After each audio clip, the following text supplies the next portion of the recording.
Welcome to Cycling Fashion Week, the only podcast in the world that looks at cycling purely from an aesthetic standpoint. We're also a cycling culture podcast now as well. So welcome to Cycling Fashion Week. Welcome Warren, welcome Tony, my regular co-hosts. And as always, the podcast is brought to you by leclub.cc. Leclub.cc is your go-to destination for the season's hottest, best premium cycling apparel.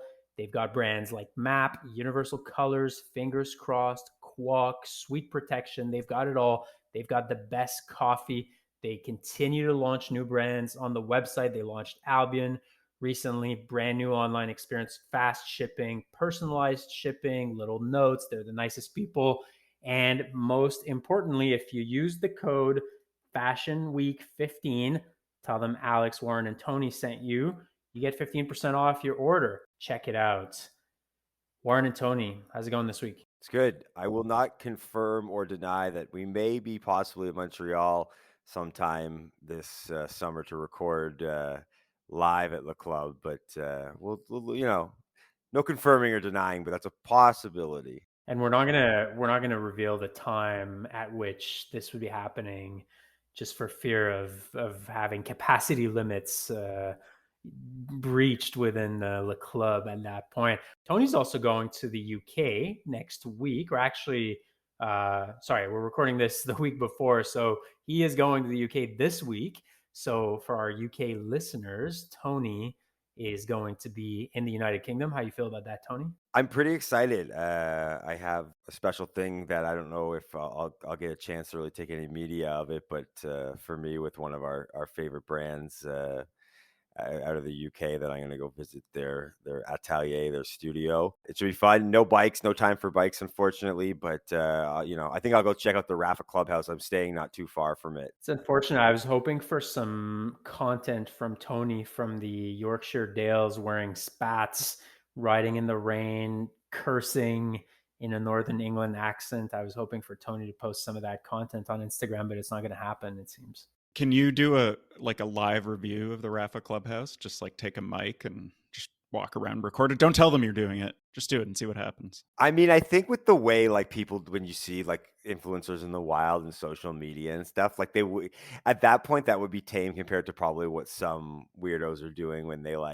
need to make content and stuff. So I don't even know if anybody would flinch, but yeah, I could do that. I could walk around. I mean, maybe, You're not going to do it, so we shouldn't let our listeners think that. No, I'm definitely not going to do it. Every time I take a trip, there's about, 12 hours left in the trip, and I go, shit, I haven't taken a picture yet. And I find some monument to take one picture next to sort of remind myself. But I'm not really a content generator besides this wonderful podcast. Speaking of content generators, guys, I feel like we should debrief our Dustin Klein interview from 2 weeks ago. Actually, it was pretty interesting. I would say the interview took some unexpected turns and elicited several comments on our social media feed. So one thing I want to say, a lot of people said, "Oh, it seems like Dustin disagreed with you." Some people even said Dustin owned us or he dunked on us by shattering our rules. So I just want to make it clear to our listeners that this was all in good fun,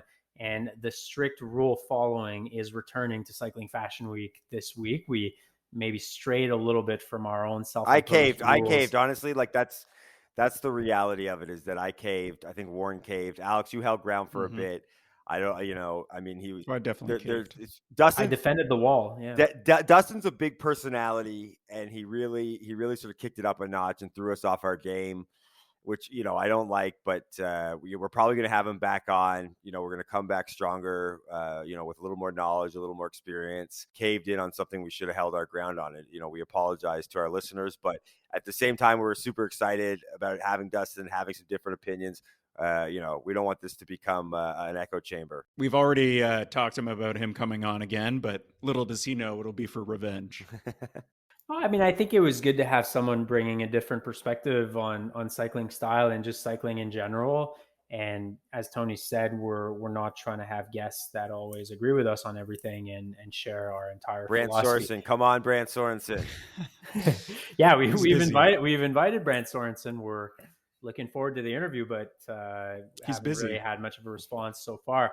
Okay, this week, big episode. As always, we've got another interview this week. Tony's going to the UK. So speaking of the UK, we are interviewing Inge Snook-van de Hoek and Will Hurd from the United Kingdom brand Universal Colors. They'll be coming on the podcast to tell us about their story, their philosophy, what they do, where they come from, what's behind the brand overall. So we have a long conversation with Inge and Will from Universal Color. Brand that's been, I would say, on the up and up over the last few years since they launched. They've been pretty popular. So I'm sure our listeners are going to be enjoying that interview that's coming later on the podcast. Okay, before we go to the Universal Color interview, we're going to do our regular news releases segment where we look at new stuff that came out in the world of cycling style. And we're going to give our takes, our opinions on a few products that came out. So the first one that we're going to talk about today is the recent release by the Swiss brand Assos, famous for Assos men and for actually having been around for a very long time making high quality cycling apparel. So Assos released something in collaboration with Alfa Romeo Formula One team Orlen, and they announced a new deal where the two brands are sort of doing a joint venture, or they're teaming up. And they say that it's powered by their shared commitment to precision engineering and the advancement of technology. So, Assos kind of jumping on the bandwagon of Formula One engineering innovation, and they're launching a kit. They're launching a jersey, and essentially, it's just basically a jersey. It's black. It's got some white. It's got some red. It's got some pink. It's got some geometric sort of rectangle patterns on it. They claim that it's very high end. It's very technical overall, and that's kind of all there is to it. Not much else to say. From my perspective, it's pretty decent. It's an interesting looking jersey, but guys, what did you think about it overall? I mean, it's not something I would wear, but I actually don't hate it considering it's Assos. But I like jerseys that kind of take, or designs in general, sorry, that sort of take the idea of, what it's inspired by without being so in your face. I think they've done a really good job with this, right? Alfa Romeo, they've used the sort of colors, and they anyone who's an F1 fan, which right now is literally everybody, they can see it right away and see Alfa Romeo in it without like literally plopping like, a picture of the car on it or something, which I find a lot of times in design when you're doing collaboration or you're trying to evoke some sort of image, sometimes people are like a little too obvious. So this is like a little more nuanced, but still definitely gives an Alfa Romeo feel. Overall, it's fine. I think if I saw someone on it, I wouldn't make any live commentary on what they were doing, but it's not for me. I think we should also acknowledge, like, I know there was a long press release talking about performance fusion, blah, blah, blah, whatever. Alex, you read it. But I think there's a missing connection here, which is Valtteri Bottas. Tony, how do I say that? Valtteri Bottas. Valtteri Bottas is a cyclist, as well as he's a driver on the Alfa Romeo F1 team, but he's also a cyclist. He is dating, I believe, Tiffany Cromwell.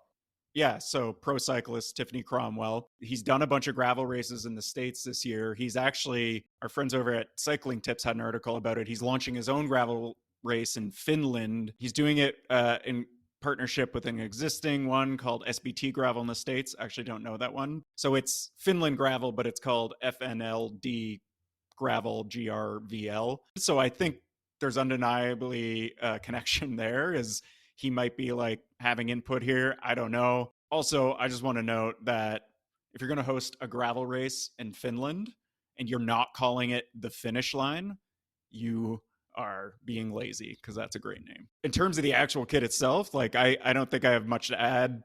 For Assos, not bad.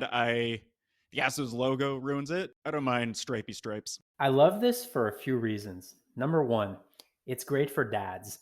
The Venn diagram of dads who are into cycling and Formula One, I think, is very common. I think that intersection of the Venn diagram, a lot of kind of out of shape dads out there that are into Formula One, but also kind of into the idea of cycling as well. I think that there's something there.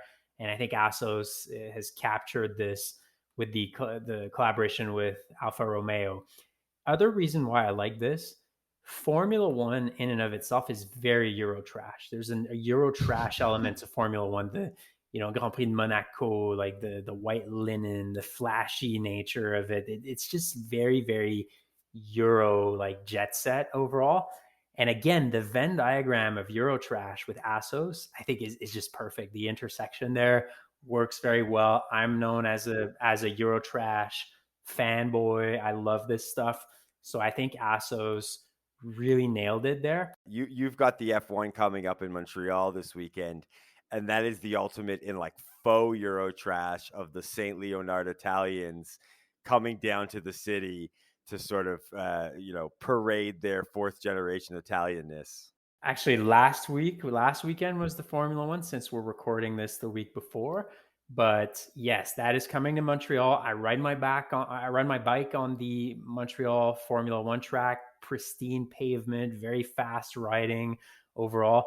So I think Assos really nailed the connection between Formula One and cycling. And as Tony said, a lot of the drivers of Formula One are into cycling. They need to have very good cardio. They tend to do that. And it's been going back, a long time. In the 1980s and 90s, Alain Prost was a big cyclist. I think he's done some stuff with Richard Mille and maybe even Rafa as well. I can't remember. But anyway, big connection there. I think Assos nailed it in the Euro trash element. Okay, the next item we are going to talk about. Should I talk about the big mountain bike conspiracy right away or let Warren do it? La Passione released the MTB Collection, designed to experience the roughest terrains. And I'm not talking about gravel. I'm talking about straight up mountain bikes. So they're releasing gear for the wide open spaces, the unbeaten roads, climbing through the woods, all that good mountain bike stuff. They've got the Stone Collection, the Leaf Collection, and the whole thing. They've got a slightly more roady looking mountain bike kit. And when I say roady, I mean it's more fitted. It could almost pass like a pair of road or gravel bibs and jerseys as well. And they've got the Leaf Collection, which is your typical baggy mountain bike stuff with the baggy shorts, the baggy t-shirts, and the whole kind of mountain bike stuff that I'm absolutely not into. I guess I'll give my take right away before Warren goes to the big mountain bike conspiracy, but I'm not going to comment on the Leaf, the baggy stuff, because you already know my take. I mean, I just praised Assos for its Euro trashness. I certainly won't be praising La Passione for its kind of Colorado bagginess here. But what's interesting in the I believe the Stone Collection, which is the one that looks a little bit more like road, is they managed to actually make a mountain bike kit that looked more like road, but still make me hate it, because they did something in the design of the jersey, which is probably the thing I hate the most in a cycling jersey. And it's when the color of the sleeves doesn't match the color of the body. And so therefore it looks like you're wearing a sleeveless jersey with another t-shirt underneath or another jersey underneath, which I think is incredibly ugly. I really hate when the sleeves are not of the same color as the jersey. It's just something that my eyes hurt when I look at this, because it looks like you're wearing a vest with the jersey under, which is fine, but it's like a trompe-l'oeil, as we say in French, and I really, really hate that. They claim they've got very good technical features on this. It's actually maybe a knock on La Passione, is that, look, when they came into the marketplace, I thought, they started making block color kit, which everyone is making now.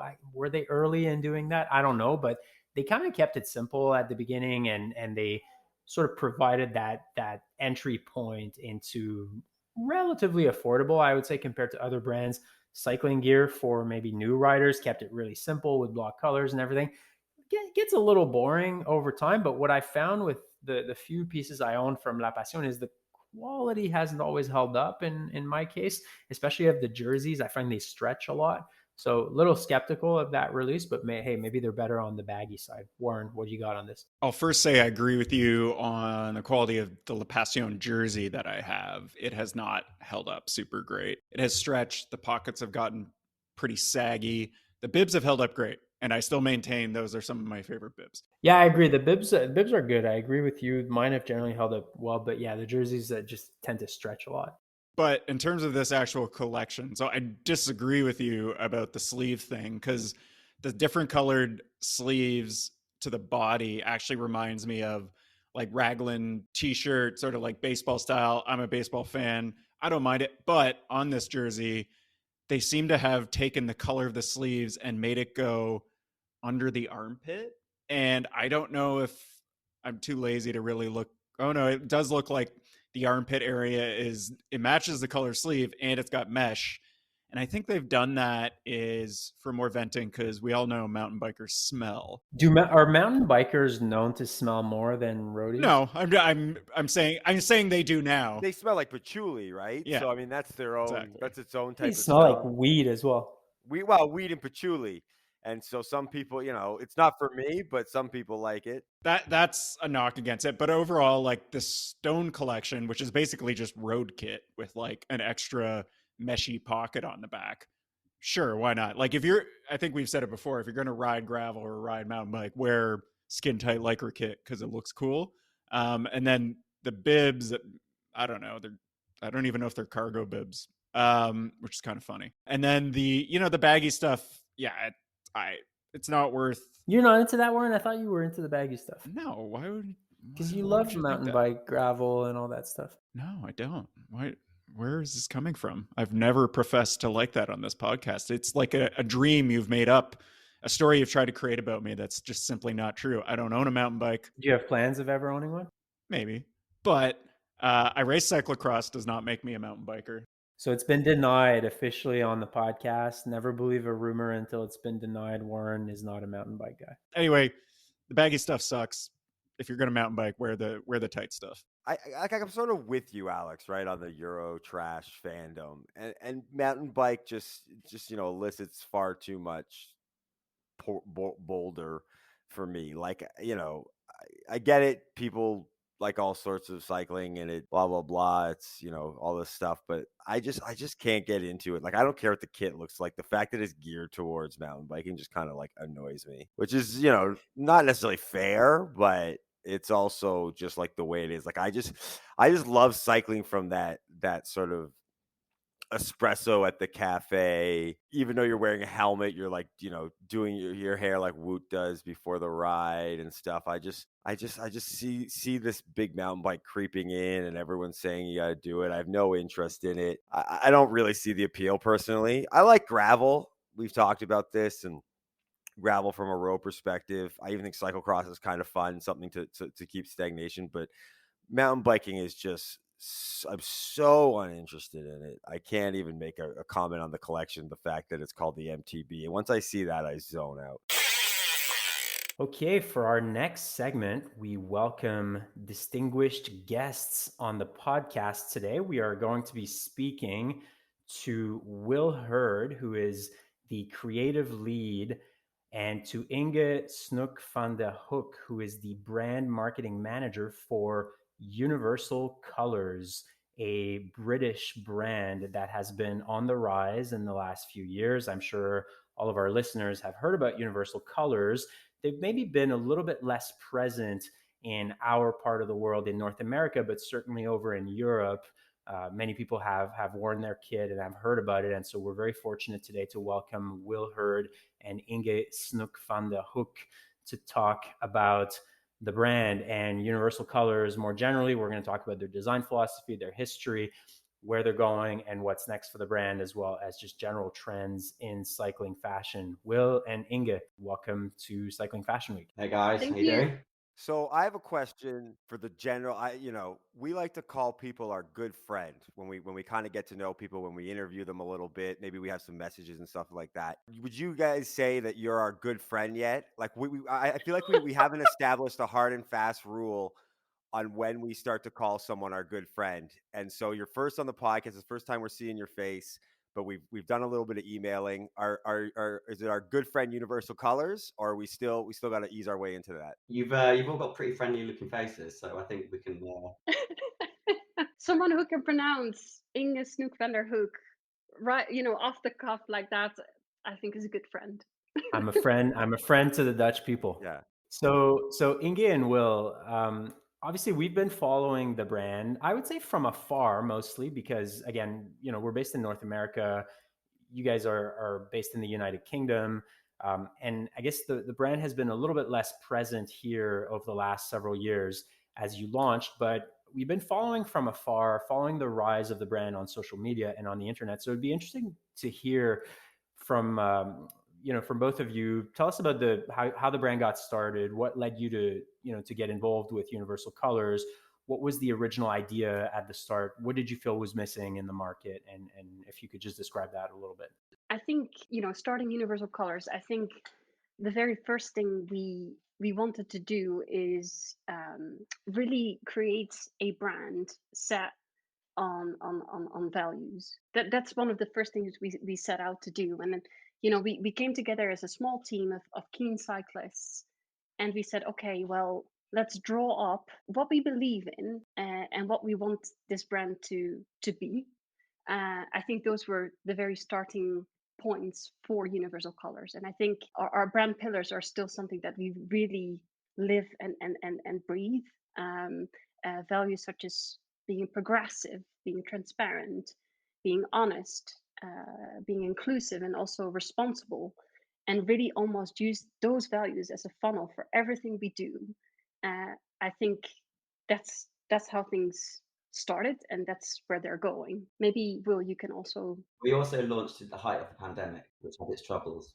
So yeah, we're coming up to our second birthday. It's been an incredible journey so far, and hence the reason why possibly we've gone under the radar a little bit initially, because we just really didn't have the opportunity to engage with our customers. And yeah, I mean, it's been a bit of a battle, but I think the response in which we've had has been just like seriously, it's been almost overwhelming. It's really encouraging to see and actually hear what our customers' feedback is, because that's a huge value to us. Setting out to be progressive from the get-go, having the feedback from our customers in order to better ourselves and improve on product and the way in which we create the conversations that we sort of set out upon ourselves. So you guys said that you were keen cyclists. Could you give us a little bit of background about your we don't have to call them careers, but your foray into cycling, and maybe you guys, were professionals that we didn't know about, or just your recreational kind of what got you into cycling and what sort of led you to want to work in the industry. And please don't tell us that you come from the skateboarding world, because that's literally what everyone says. Yeah,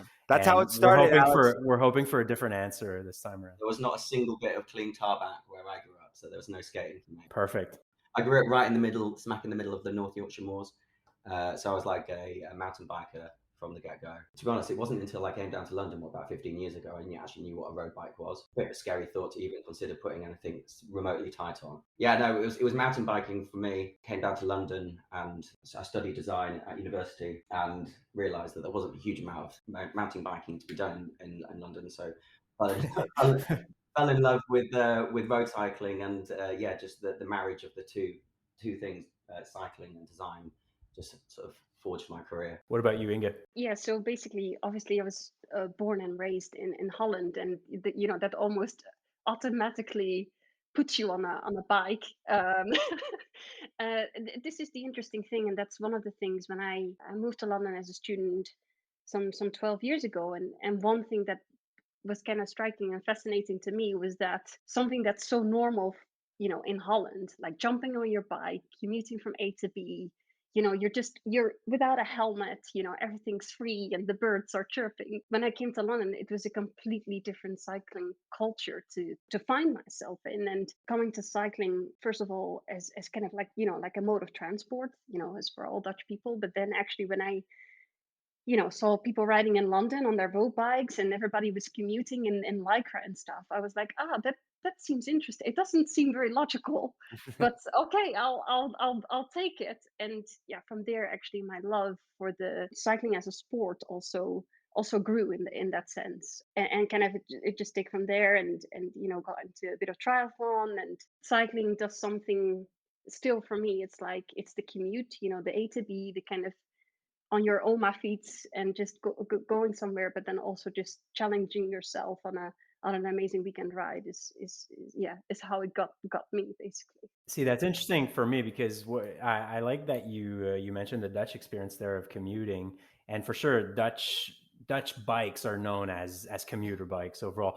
And I personally don't believe in commuting in cycling kit. I think that you should be wearing your regular clothes when you're commuting.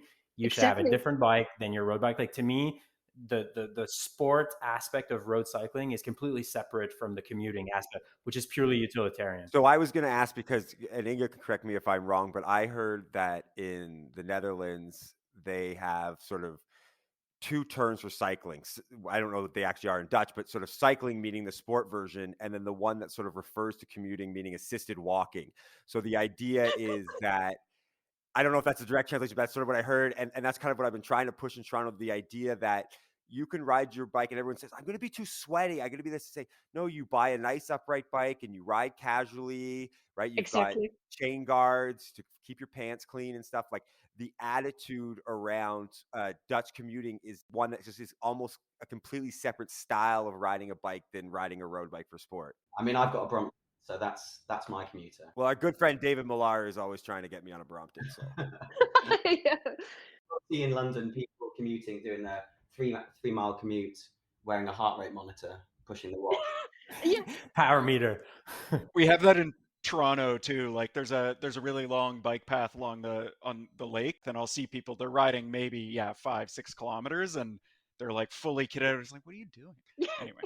This is it. It's exactly like, and like you said, that's exactly it. It's fietsen and wielrennen. But that's exactly like you say. Fietsen is just your kind of normal riding, and then wielrennen actually means wheel run, like wheel running, which is Yeah. actually the sport. So I still also swear by that. So when I cycle to work in offices and things like that, I won't be in lycra. And it's interesting because you are a cycling kit brand, so all else equal, presumably you would like to sell more kit to people. We are a show about cycling kit, but we have that separation in our mind about this is for commuting, this is for sports. They are kept entirely separate. And also for the UK listeners out there, Pashley is a UK brand that makes a sort of what I would call Dutch style bike, but they're probably obviously very popular. And they are some of those beautiful steel commuter bikes with built-in chain guards and stuff. So people need to just change their bike purchasing. It's good to have multiple bikes. So you got your beautiful road bike, as long as it's not, a BMC or Cervelo or something. Although you have to be absolutely ripped to lift one of those things up and down your staircase if you live in a flat. So Will, you said something earlier I thought was interesting. You said the brand was launched right in the middle of the pandemic. Walk us through that a little bit, because I could see how that had a good side and a bad side. The good side being that demand for goods exploded during the pandemic. Demand for outdoors goods that are tied to outdoors activities such as cycling went into an absolute bull market at that time. Things completely blew up. But at the same time, you were also facing difficulties in terms of supply chain, obtaining product. And so walk us a little bit through the story of starting a brand during the pandemic and how things evolved since then. Yeah, no, it's a really interesting subject, actually, although it feels like an age ago now. We were in a really good position with the product. We've got a really big collection sort of built up. Unfortunately, one of the sort of key components for each of our garments weren't able to supply us the goods. So, and each of these these components were fitted into every single product that we had. So we were forced by definition to sort of hold fire.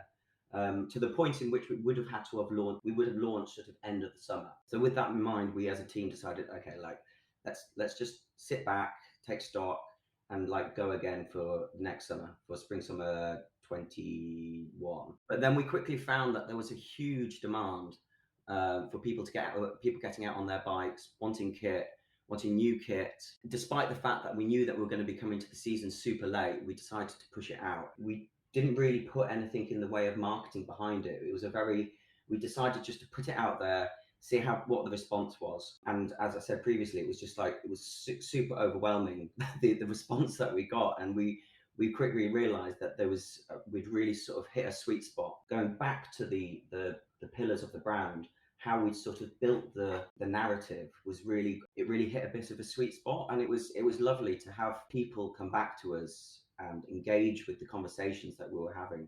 And alongside that, we were able to deliver some fantastic products. You guys mentioned you're only coming up on your second birthday. You're pretty new to the market. Sort of the last 10 years, it's the market sort of exploded. And I noticed when we talk to other brands, And we have sort of no qualms about even when we're talking to other brands, mentioning brand names and stuff. They always sort of refer to it as our competitors, or sort of are very tentative to mention another brand. And I guess I'm kind of interested in what I don't know if it's the community, the sort of, market where there's so many brands now. Is there any connection between you, or is it just a dog eat dog world? Don't mention MAP or Panormal. I'm going to mention it here because that's kind of what we do, but don't mention those brands. We're the only brand. Or do you connect with these? Is there any sort of like community around these brands? Because you're doing similar stuff, so you're obviously trying to make as much money and sell, but you can feed off each other as well. There's a positive if you guys are sort of friendly with someone else. I think starting with Rafa is a really interesting subject. I mean, as we're all aware, they came in as the disruptors and really shook things up. And if it wasn't for the likes of Rafa, I wouldn't be doing what I'm doing today, because they really were a driving force in like making cycling clothing like beautiful. We wouldn't have this podcast. Exactly. So Yeah, exactly. hats off to those guys. But I think that it's interesting that you use the word competitors, because I think by definition, I guess they are competitors, but I don't think we as a brand see them as competitors as in a typical format. I think all brands, they inspire like what we do as a brand, like looking at ways in which we can challenge ourselves in a slightly different format. The things in which we're doing, we would like to think that if we are being progressive in a certain way, that they look to us and think to themselves, they can challenge themselves. And from the point of view of things like sustainability, all these things, like we don't want to really come up with and devise like new ways of working and like keep them to ourselves. We'd like to think that even if we did make these small changes, the other brands in the market will also make these progressive steps, and we can sort of forge this, as you said, this community. And I go to a number of different trade shows, one of which is absolutely love it. It's called Performance Days in Munich, and it happens twice a year, and it's a technical fabric fair. And you'll see all these different brands and all their colleagues sort of milling around, and it's lovely, because at the end of the day, we'll all get together, we'll just chat, and it's really engaging to see what they're doing. And there isn't that sort of competitive nature in which possibly there is perceived, I guess. Have you ever had direct contacts with people at other brands? Yeah, for sure. Like I said, there's a really nice little community, because I was there a couple of weeks ago, and there were a bunch of guys, some guys from Rafa there as well, and it's just really cool. And they're just basically to geek out on fabric, so it's just a great opportunity to share ideas. It sounds like there's a lot of positive community. Have you run into sort of any negative interaction with other brands? Yeah, it was interesting. I listened to your podcast a couple of weeks ago on the Brandt Sorenson conversation, and this guy has reached out to me on numerous occasions, claiming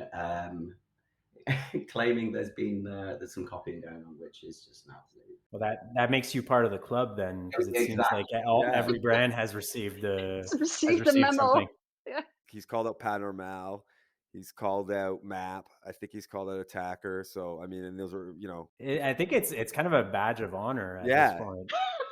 He flies into my DMs every so often, just claiming that I've copied his green color, and you're like, man, just chill out. Very much smaller scale thing, but I bought a custom bike, and I got to choose the paint colors, and there was a photo of it when it got shipped to the shop, and this guy in the sort of Toronto cycling community had a similar bike, and he also accused me of stealing it. And then every other person was like, it's a British racing green bike, like it's one of the most famous greens of all time. Like that's the thing with the Brandt Sorenson, right? Is that like people do steal designs, you see it, but he has like a marigold jersey, and then someone else comes out with like, a slightly different yellow, and he's like, "You've stolen it from me," and you're like, "I'm sorry, but yellow shirts have been around for, I'm pretty sure." Although Tony, if someone else ever talks about cycling kit in a podcast somewhere, you can be sure that I'm going to be up in those DMs, just smashing the keyboard. If we get a rip off, I'm going to get my lawyer on these people ASAP. Well, what happens if it's GCN who like steals our idea, right? Like, and then they've got like big money. I'm going to sue them into oblivion. Yeah, there'll be no more GCN plus race, because we'll just take everything they've got for our. We invented the discussion of cycling kit. Talking about kit, we invented that. Yeah, so, first ones ever. So let's talk about the design ethos of Universal Colors, because what really characterizes the brand, I find, is that minimal aesthetic, block colors, the lettering, which which again is pretty minimal, using classic typefaces overall.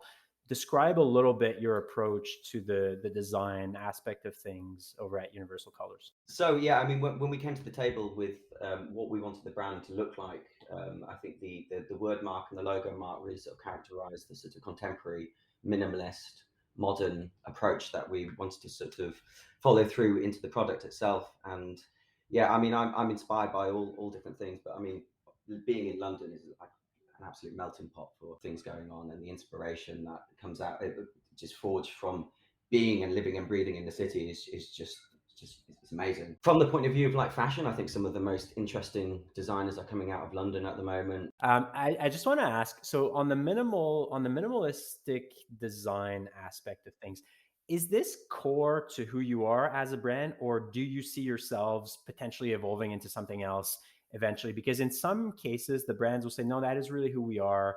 We don't like going into more maximalist designs. But in some cases, people are saying, that's kind of what we're interested in right now. It's where we are at this particular evolution of the brand, but we could see it evolve into something else eventually. So we do an array of designs, and I think yes, we definitely do fit into that minimalist, like core colors. But then we also have our Spectrum collection as well, which is built around print, and we use that as an opportunity for riders to sort of to express themselves in a slightly more vibrant way. Yeah, I think there's a real opportunity for us to be doing like unique print design in the future. I don't think necessarily we want to be that brand that just becomes the beautiful colors with minimalist branding on. Actually, I remember when I first discovered your brand, I think it was Instagram. I don't know, somebody sharing it. I don't even remember, but I actually think the first piece I noticed was a gilet that was like a tie-dye look or something like that. And that was the first thing that caught my eye because I just hadn't seen something quite like that. Yeah, no, that's really interesting because it's by probably actually been our most successful product. And I think without that product, I don't think it would necessarily be where we are today. Well, I went to performance days and we were looking for a packable fabric that would work well for a gilet, and stumbled across this like iridescent fabric, ripstop fabric, super lightweight. And we were like, just thought to ourselves, this would just look that absolutely sick if we could turn this into an outerwear piece. And I think we were quite nervous about going too big on the numbers, so I think we only started with like 100 pieces, and I think within the first week or two we'd almost close to sold out. So we were like, wow, this is a proper magpie piece. And I think there's a really interesting conversation around that as well, because we bought into waste fabric that another brand had used. I don't even know who had used it in the previous, probably nowhere related to cycling, I would imagine. So we bought into this fabric, which potentially could have gone to landfill. It was a really satisfying experience being able to find a fabric which ultimately led to the growth of the brand, but then also having a really nice sustainable story to sit behind it as well. I wanted to ask about that sustainability angle because we got some Universal Colors kit and I noticed on the tags, and correct me if I'm wrong, but I think it said like 100% recycled materials. And I'll be honest, when I saw that, I was like, oh man, is this going to be as good as like some of the performance stuff? And I actually found it to feel really nice and like soft on the skin. I was kind of imagining I was going to be like, wrapping myself in like tinfoil or something like that, but it was actually it actually feels really nice on the skin. So maybe just tell us a bit more about your approach to incorporating like waste materials or your approach to sustainability. Yeah, I could speak forever and a day on this, so chop me out at some point. Well, first of all, like on our hang tags, I don't think we've actually got a product which actually lists that's 100% sustainable. Recycled materials, because I don't think that even exists at the moment. Right. But I think what's really interesting, the conversation here is talking about what is sustainability. And I think there's so many different pillars that help forge what is a sustainable brand. And I say sustainable like in inverted commas, because by definition, we're a commercial business that wants to push product out and sell products. So thank you for at least admitting that, because we understand. I mean, sustainability has a level to it. There's still commerce involved. It's never going to be 100%. And the goal for all companies should be to do their best. But some companies don't seem to acknowledge that it just in a sort of in a way, they're still a little bit, they can't be as sort of altruistic as they think they are. So I personally appreciate you understanding that you should focus on sustainability and pushing it forward, but you're still a commercial product that's going to go out into the world. This comes down to like our honest and transparent pillars. I think we as a brand want to be able to do whatever we can with what's in the market, but also lead the conversation about why we're making these decisions. Unfortunately, we're in a position where actually the most sustainable thing you could do is pull out your 15-year-old pair of Castelli bib shorts, baggy bib shorts from 15 years ago, because that is the most sustainable solution. But we've got to be realistic. People want to buy a new, interesting product. Yes, of course, you can choose like recycled fabrics, but I think there's a lot more that's involved. It's about looking at durability of product, how the product is made. Are we producing it with a good manufacturer that will enable longevity? It's all very well doing all these things, but I think it's having the conversation and speaking to our customers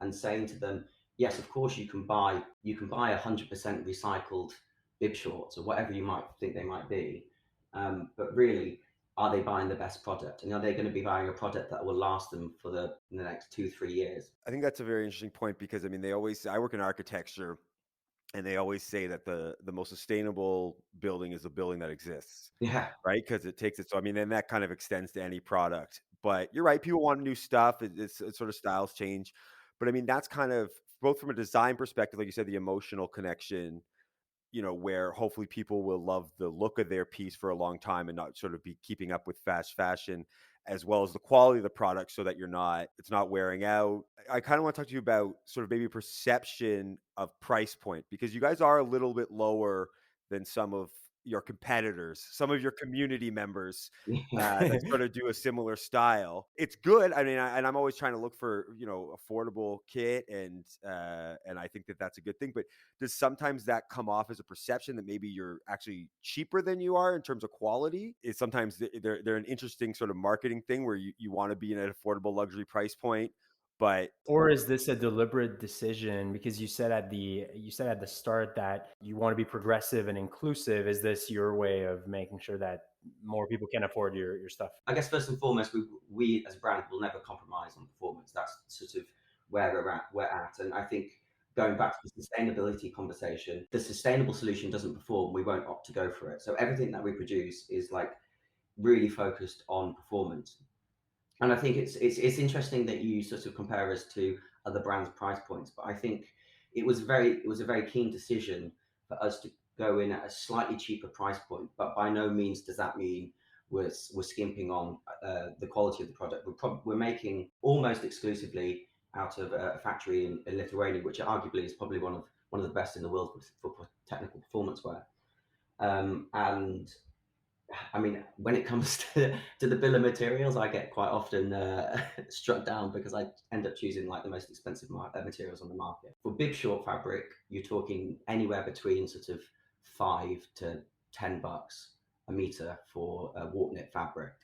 And for our chroma bib shorts, we're straight honest, we're talking $20+ per meter on the fabric. Yeah, I think I'd really encourage people to like check the product out and just see how it compares, and a lot of attention to detail goes into the product. And within the products we make, every single bit of detail is really heavily considered. We noticed when looking at the current collections that the color palettes are very similar for the men's kits and for the women's kits.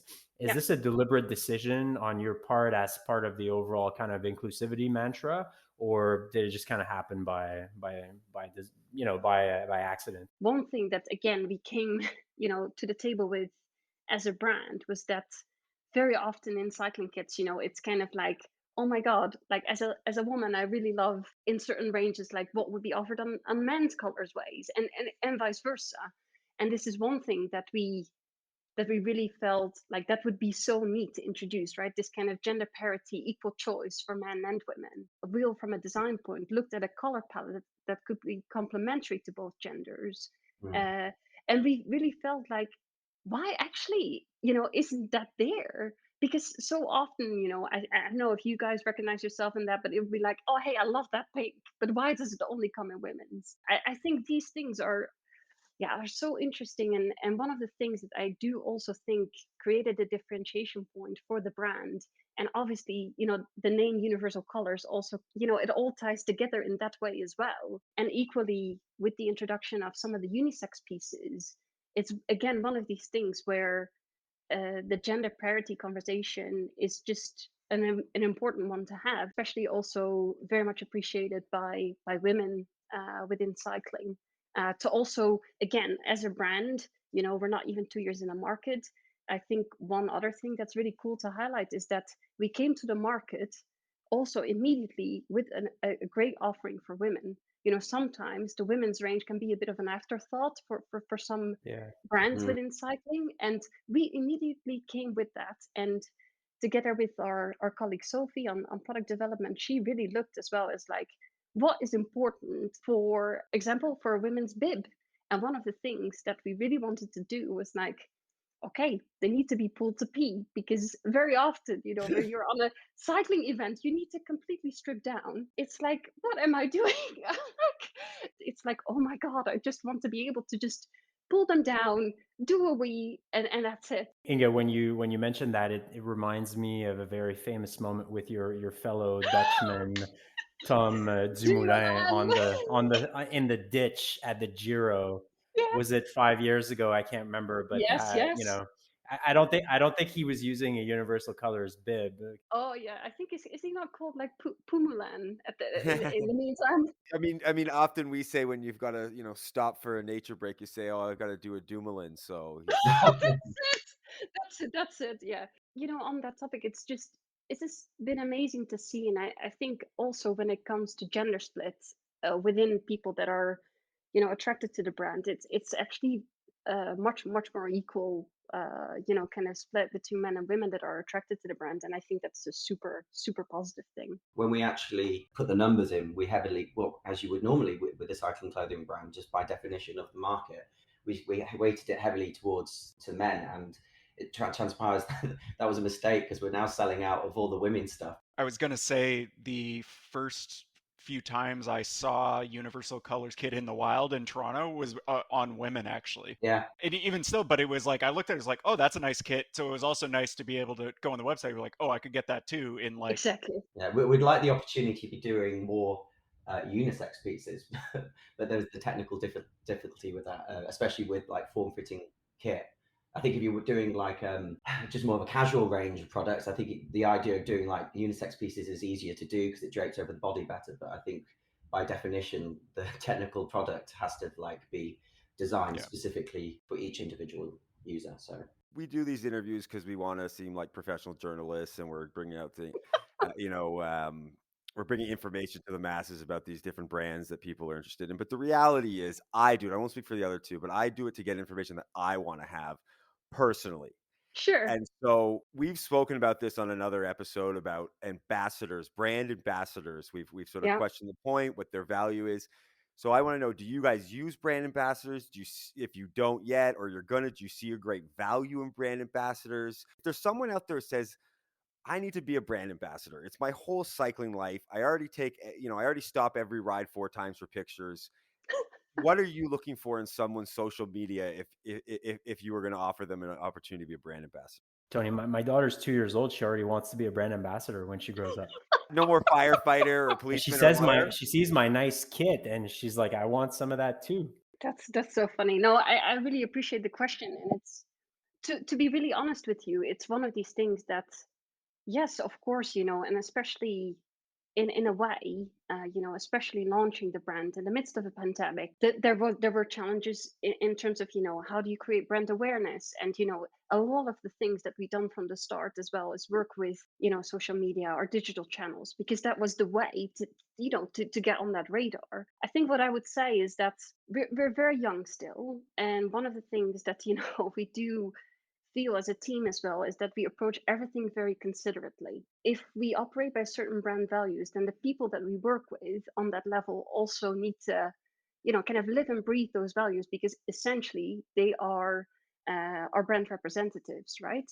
So there are different things that come into play with that. And eventually what we'll be looking for our ambassador program, and we do work with some people currently, is to also kind of, not only is it important for someone to, let's say, showcase the clothing, but also what we feel is very important for that person to also live and breathe what we believe in and what we stand for. So I do feel that having people to almost embody what you're trying to do, what you want to, kind of portray, is a very valuable tool in that sense. We do have an amazing community built on there, and we get so much user generated content. And I do think that that's also what people are looking for, because obviously we can put out our campaigns in a certain way, but people also do want to see that in the wild kind of, okay, so what does it actually look like, or what does it actually feel like, or tell me what's your experience with this brand. And I do think that peer-to-peer talk and especially actually within cycling, that's really valuable. One other final thing that I do think also for us as a young brand is, what we also need is to get the feedback on the garments, right? Like, when we're developing our product, the best thing that we can receive is feedback to further develop the ranges, So I just want to build on that, because I've heard stuff sometimes, sometimes people are, even us, when we're asking these questions, we're a little, tepid about, not trying to be rude or whatever, but you're encouraging that. If there's someone out there and they're just a user and they've got something and they think, oh, I noticed this on the bibs, it was doing this, or the jersey fit or whatever, if they send you a message, obviously in a nice way, you're encouraging that. You're encouraging not only your ambassadors, but your users your customers to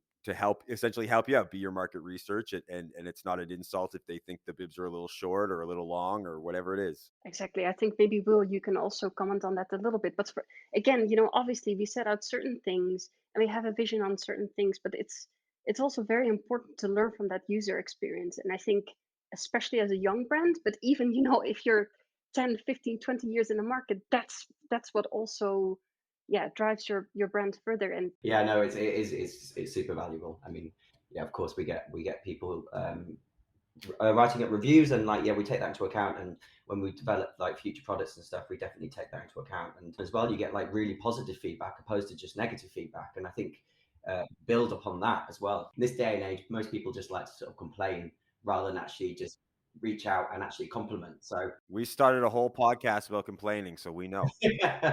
yeah. Okay, so what we do with every one of our guests is we usually wrap up the interviews with what we call the rapid fire questions. So we're just going to shoot a bunch of rapid fire questions at you.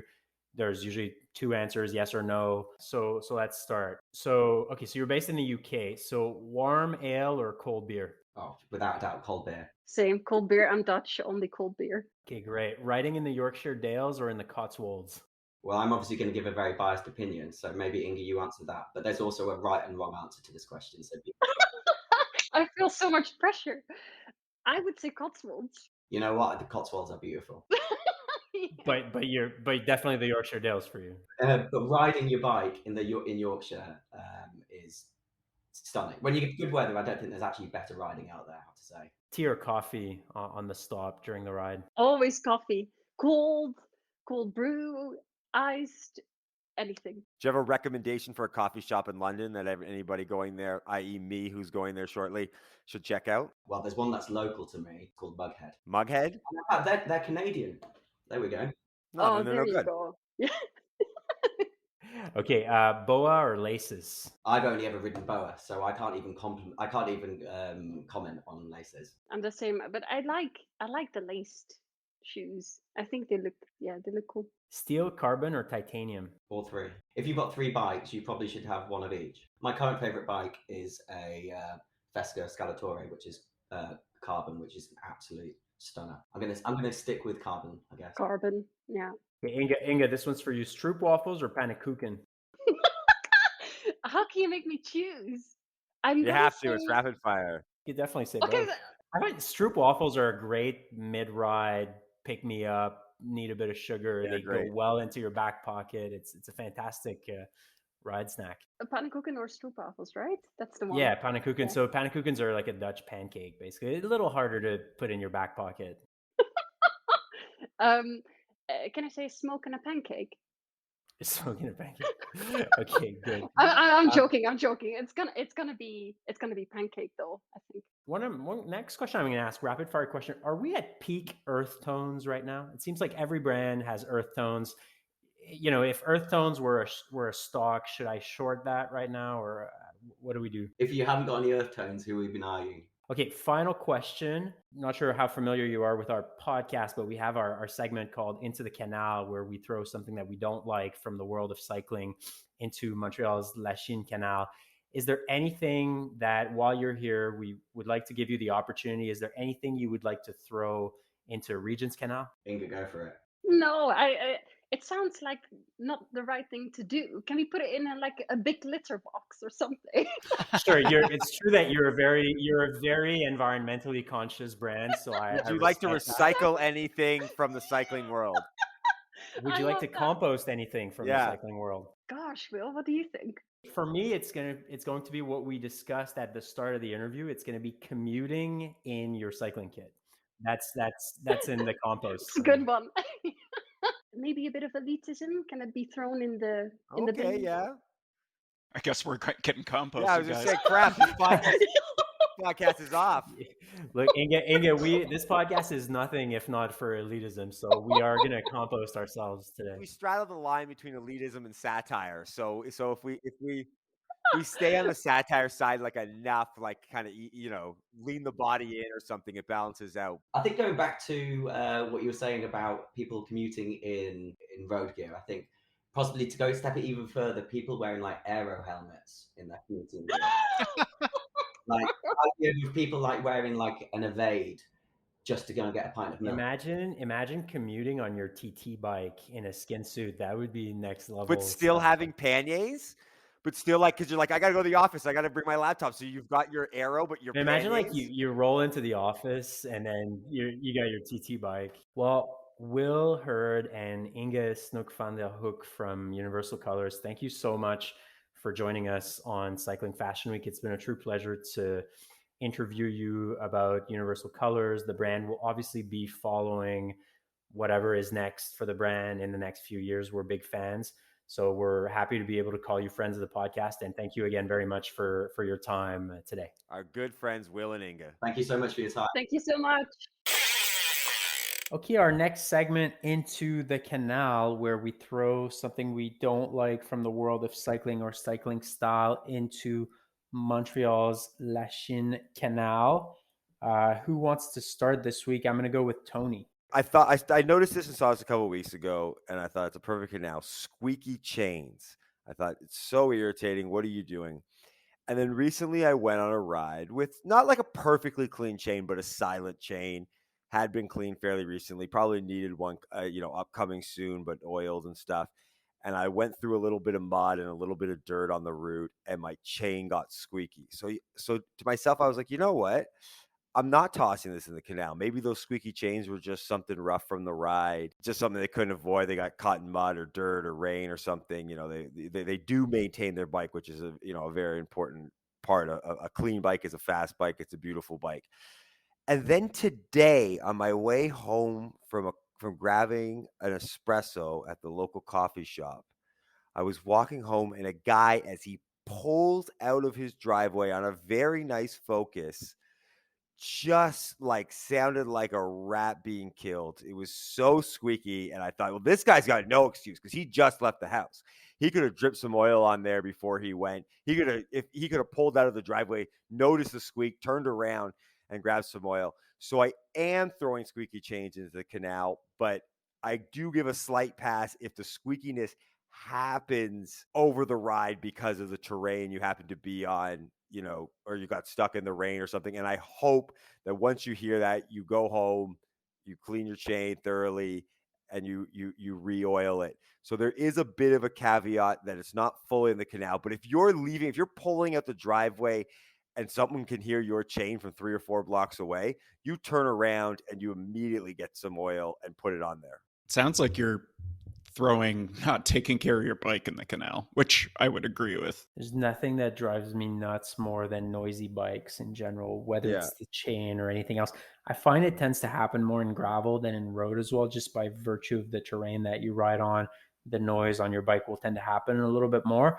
And I remember when Warren, Tony, and I did this long gravel ride in Massachusetts, I was training for it before. And there was one day I was doing a 180 kilometer gravel ride, and at kilometer 30 of 180, my bottom bracket and my pedals started being noisy, and I had to deal with that for another 150 kilometers. Very annoying. But I mean, I can listen, that's incredibly annoying. And sometimes I don't even want to ride when it's making noise. But like from another person's perspective, like I can understand sometimes the creak in the bottom bracket, something with the pedals, like it can show up very like unannounced, and it's not an obvious thing you're not going to constantly every week re-grease your bottom bracket. Sometimes they're press fit, they're hard to pull out. So there's like a bit of a pass there, but like a clean chain that's oiled properly will never make noise. And it is such an easy thing to do. Like you can, whether you pull out the stand and you do the whole thing with the hose, or you get a park tool or a muck off chain cleaner that just makes the thing spotless. You can, I actually do it in my apartment with sort of a tarp down. Very easy, no excuse. So when I hear that, like really there's no excuse. Other noises are very annoying. I completely agree with you, Alex. I can't stand it, and it drives me nuts until I can figure it out. Pedals squeaking. Exactly, but there's a bit of a pass there because sometimes it shows up, sometimes it's hard to diagnose. Yeah. But a squeaky chain, obvious to diagnose, super easy to fix, or not even fix, to avoid in the first place. That is unacceptable. Okay, I'm going to go next for the Canal this week. And I actually have a Camélien this week, which is the opposite. So for our listeners who aren't yet familiar with what a Camélien is the opposite of a Canal. It's when you actually want to give congratulations or you want to highlight. When you want to say chapeau to something. Well, chapeau is a Canal, but hats off when you're hats off to something. Cheers. Camélien is the opposite of a Canal, and it is to commend something or to highlight something that you like. And I'm actually going to do it this week. So a couple of weeks ago, I was in Toronto, Ontario for work, and I have a bike in Toronto that I keep there. And I went on a ride with these two guys after work. So 6:30 p.m. ride. Started in High Park, did one High Park loop because it was pretty busy, but then proceeded to do some West End hills. And it was actually a very pleasant ride. I was very down on Toronto cycling before. I assumed that all they were doing was riding in front of bank headquarters and car plants and industrial kind of office park, boring suburban stuff. And actually was very pleasant West End hills, nothing major, kind of, punchy little hills. There was even a cobbled climb, which is a Toronto berg. It was quite mythical, actually. And it is a monument of Toronto. Sure. And our version of the Koppenberg. We did some loops there for I'd say about 2 hours or just under 2 hours. Very pleasant, good company, nice area, very well maintained gardens, good like flower scents, very proper, very Toronto. And I really enjoyed it. So I want to give an honorary Camélien to the city of Toronto for bike riding. I knew you were going to mention the gardens because you kept commenting on them on the ride. So I'm a garden guy. I know. like a good garden, and they were. I have to say, on the Kingsway in Toronto, the people have some very nice gardens, and I appreciated that. Yeah, I wish we'd had a little more time to sort of head up Royal York a little more, and you could see some more nice gardens as well as some punchy climbs. But yeah, that's a good area. That's a good spot. I mean, you're not wrong about a lot of Toronto cycling being, behind buses and through the city or yes, a car plant. But there's a few nice spots for some evening rides. So that was my Camélien for this week. City of Toronto, West End cycling, better than I thought. I'll go next. I actually am also going to do a Camélien this time. Doing a morning ride, you go to get coffee. If you're like me, you probably have a little treat of some kind of pastry. And what I'm going to Camélien this week is eating a beef patty after the morning ride, because we found this new coffee spot in Toronto. No, we didn't. Well, I'm not going to say where it is or or the name. It's got a great patio, good coffee. It's a much better alternative than a popular place that a lot of cyclists go, which doesn't have great coffee. There's lots of great coffee shops in Toronto, but there's just one very conveniently located one. Anyway. Warren, I was going to say good food, good coffee, nice. Does this happen to be Le Club? Like, does Le Club have a Toronto outpost? I don't know. Maybe if they change the name to something else, it could. Maybe this is our version of Le Club. There's no cycling stuff there, but they have some like muffins and tarts and biscotti and all that normal stuff. But they also sell at breakfast when you show up at 7:30. They have beef patties and Like the Jamaican patties, yeah, or yeah. They're just that's a great after morning ride treat. Like maybe a little more substantial than you might need, but Tony and I did a pretty early. Our ride started at 5 a.m. and we did 80K before work. And after that, you know you're going to be a bit hungry, so knocking back a beef patty or two. I'm pro beef patty after morning rides, and that is what I am giving a command to this week. I don't want to admit it because of my just self-admitted Eurotrash fandom. I want to make it look like after every coffee ride I have an espresso and a biscotti. Tony, it's a bit, just going to stop you right there. Singular is a biscotto. Biscotti is plural. Well, maybe I have multiple, but okay, biscotto. Actually, I'm glad to know that. Sometimes it's, sometimes your pretension is nice. Anyways, yeah, honestly, it's the move. Like we did sort of this early, Warren, we did 85K just so everyone knows. Oh, sorry. You don't have a computer. How did you know? I may creeped or may on not Strava? have creeped on Strava. And so, anyways, yeah, so needing a little more of the salty, blah, blah, blah, like it hit the spot. It was perfect. Okay, next segment, it's the return of We Rate Your Bike for Free, where listeners send us pics of their bikes and we provide insights, commentary, always constructive. We try to help you make your bike look better overall. And as the name suggests, we rate your bike for free. So this one is coming to us via DM on our Instagram account at Cycling Fashion Week. It is coming from Scott. That's all we know about Scott. We don't know where he's from. We don't know if it's Scott from the US or the UK or Scotland. We have no idea. He says, a little scared, but if you'd like to rate my bike for free, have at it. That's it. That's what Scott gives us as an information. And basically, he sends a pic of his bike. It's from some sort of panoramic location. He seems to be on some sort, I wouldn't say a hilltop, but like some sort of belvedere where you can look at the landscape around. So the bike is just holding there by the railing. And it is, I will describe the bike. It is, we'll actually put up a picture of the bike on our Instagram at Cycling Fashion Week. It is a black Orbea road bike. It has Hunt carbon wheels. They look like they're about, I'm going to say 50 millimeters or 45 millimeters depth. It's got rim brakes. It has one of these new kind of integrated stems, or it's definitely the newer generation of stems where it's a little harder to see if they're slammed. Obviously there's no spacer there, but the height of the stem itself is a little bulky, so you can't really tell if it's slammed, but there's a good drop from the seat to the handlebars. So I would almost say that that's slammed. It looks like he's got a Shimano 105 crank on this. His drivetrain is on the small ring, actually. So he's on the small ring. The pedals aren't fully parallel to the wall. The valves on the wheels aren't necessarily aligned. But yeah, it's a not matte black. It's a glossy black Orbea. The lettering on Orbea seems like it's beige or maybe kind of brass or golden. He's got two bidons on his bike. They are white with a blue cap. He's got a saddlebag on there. It's a little thick, the saddlebag, I would say. Could be a little thinner from my perspective.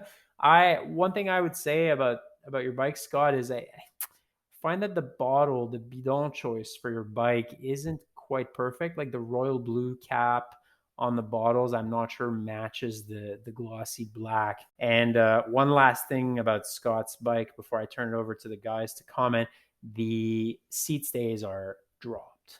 Important to mention, it's got dropped seat stays, which I've made my views clear on that in the past. But overall, nice glossy black Orbea from Scott. What did you think about that, guys? I only really have two comments. One, I don't think it's fully slammed. It looks like it is hard to tell with those, but I think he's got one spacer in there, but it's pretty close. The other thing I was going to say is, I look at a bike like this. It's got the Hunt wheels, which are nice aesthetically. It's all black. everything's black. So it's, murdered out, as they say. Scott, this is not a personal criticism. This is just where I find my own taste in bike designs going, is just the all black bike is just getting a bit boring to me. But it's glossy though. It's not matte. I don't And care. Like, it doesn't matter. I think there's a big difference between matte black and glossy black. I think glossy black is timeless. It's gonna be nice in 5 years, 10 years, 15 years, 50 years. Matte black is very 2015, I think, and it's over. Yeah, sure. I just think in general, whether it's matte or glossy, I'm just getting a bit bored by all black bikes. But I agree, it is classic. The glossy black, it's timeless. He won't ever regret picking this color. But for me, it's just a little boring. But there's the black is always a go-to, and this is the thing. Like, whenever you think of like, oh, I want something that stands out and is exciting, like you get it, you're talked about, it's so much fun, blah blah blah, and then a little while you look at it and you go, no, I don't really like this anymore. Whereas when you get something all black, like you're right, it's more sort of subdued, but you look at it today, you look at it 5 years from now, you're stoked on it. It's still something you're excited about. But I'm not going to actually make a comment necessarily about like the way the bike looks. I think the boys made good comments on that. But I mean, the topic of the day have been rules or guidelines, and typically I love rules. I don't know why, but I like structure in life. So I like rules. I like guidance. I like having something to follow. But this is the case where I do not give a shit about the rules, and that is photos of your bike. I do not care about big ring, little ring at the back. I don't care about lined up valves. I just don't care. Like I do want to be drive side just so I get like a better idea of what your group set is. I think the non-drive side is just kind of wasteful for information. But all the other stuff, all the rules of how your bike's supposed to look in your photo and the crank it at 90 degrees and all this stuff, I don't know why. I just don't give a shit. It's just not. It just doesn't bother me. I agree. I never even think about that when I'm taking a photo of my bike, unless I like the very first photo I took of my low when I think it was at Blacksmith, and I like leaned it against the wall and took a photo to like send to Tony and probably some other people. Like the crank was like, at 3 o'clock or sorry, not 3 o'clock. It was at like one maybe. It was not symmetric at all and blah blah blah, but I didn't care because I was more excited about the bike itself. And yeah, I agree with you. I'm over that kind of thing. It's just photos of bikes. Totally disagree. You guys getting soft. Dustin Klein has gotten into your heads. He owns real estate in your brains. Like he said, he moved to Portland because it was cheaper real estate than San Francisco. Well, it seems like the cheapest real estate he could find was inside your brains because he owns it now. How long you been saving that joke, Alex? I just came up with it. I want to uphold the rules. I believe in the Torah of cycling style and the rabbinical scholarship on the Torah, analyzing the rules, discussing them, reading between the lines. You guys are not representing Cycling Fashion Week well. I'm going to uphold the rules, and yeah, I'm going to knock Scott's photo on that basis. The rules are not being followed. But what about his bike? 10 out of 10 because he didn't follow the rules for me. It's a 10 out of 10 for not following the rules. Look, I'm going to give it. The Hunt wheels look nice. I feel like the Hunt wheels are very popular these days. Am I wrong? I think they're relatively affordable for what you get. Like, I mean, no sort of carbon wheels are cheap, but I think for what you get, they're kind of on a better price point, and they're quite nice looking. Good looking bike. I love a good glossy black bike. Disagree with Warren. I don't think you're going to regret it. And again, I'm very anti matte black, but I'm very pro glossy black, and this is a nice glossy black. I think he's gone for probably the best Orbea that you could get out there.